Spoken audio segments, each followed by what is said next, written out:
So how OR2 works basically, right? So there are a different OR2 implementation type, right? So in that OR2, right, this is a basically also another aspect for Spring Security, right? So users enters the credential, right?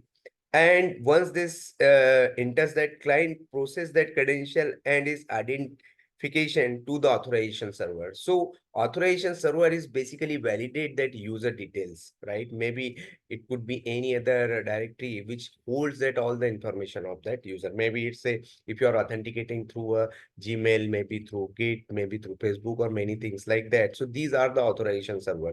The client uses that access token to access the resources to the server here. Then that particularly it provides the details, right?